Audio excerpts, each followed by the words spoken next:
Good afternoon. My name is Gail Everett, and I am going to give you a presentation and an overview of Can Do Descriptors. Can Do Descriptors are a list of expectations that are available for you in your classroom to use with your English language learners in the 4 language domains, which are listening, speaking, reading, and writing, and 5 levels of English language proficiency, which are entering, beginning, developing, expanding, and bridging.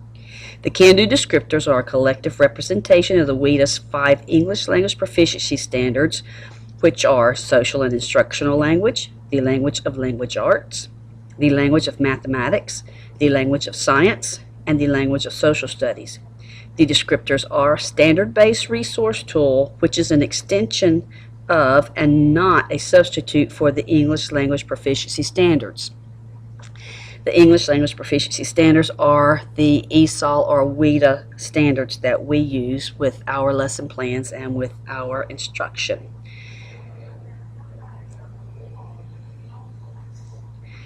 Originally, the Can Do descriptors were a K through 12 listing of expectations, and over the last few years they have been expanded into grade level cluster descriptions, as was requested by teachers and administrators that were serving the ESOL language or the English language learners. The grade level clusters are more specific, more accurately used in the classroom by the grade level, and can be a great benefit for teachers who are working with English language learners. Also, with the Can Do descriptors, when they broke those down into grade level clusters, they also developed a model performance indicators, which you will be given a presentation on later in this school year. But the Can Do descriptors are applicable across the 5 English language proficiency standards. They are neutral topic, or topic neutral. They function independently within a given level of language proficiency, and they do not operate with a specific framework. I will tell you more about model performance indicators later, like I say.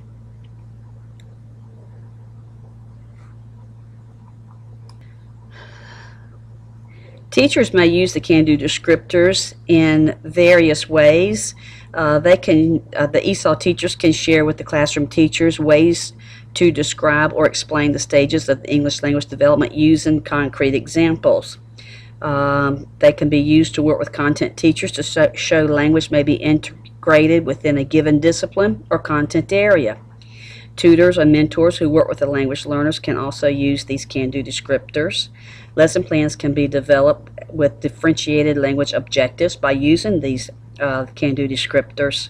You may set your language goals with the English language learners also by using the descriptors.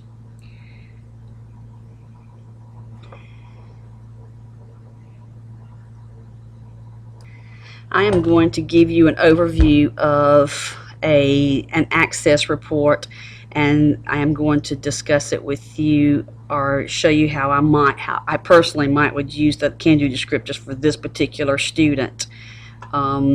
Give me 1 second to find that image.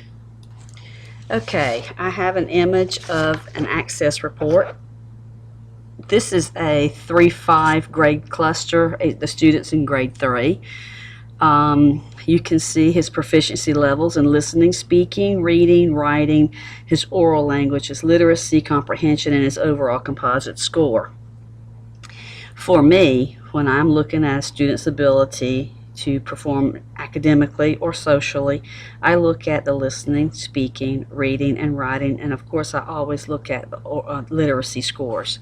But this student actually tested out of ESOL this past year, so we will be monitoring this student for 2 years. But look at the scores, and as far as Can Do descriptors are concerned, you have a handout of a Can Do descriptor, and it is the pre-K through grade 12. So if I were to be planning lessons for this particular student, I see the student's weakest area is writing with the 4.9, which is almost proficiency, but you can see that that is still in the level 4 expanding category on your Can Do Descriptors. And at the bottom is writing. That is your domain, and you can see expectations, summarize information from graphics or notes, edit and revise writing, create original ideas or detail responses, which is pretty proficient, compared to the students that you have in your class anyway. This student would not have a problem. But whenever you have a student whose listening, speaking, reading, writing, or literacy score is 2 point something or 3 point something, you really need to pay attention to lessons and differentiation that allows that student to be successful by what level of proficiency they possess.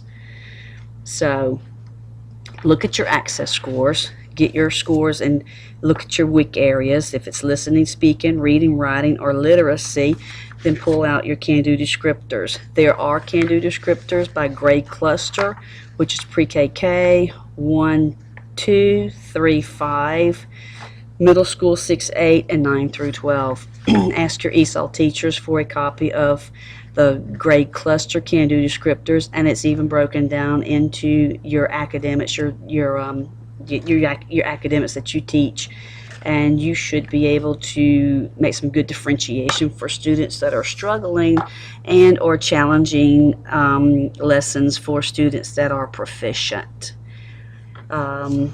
That is all I have to say about this for this presentation. If you have any questions, please either email me, geverett@grady.k12.ga.us, or talk to your local ESOL teacher. Thank you.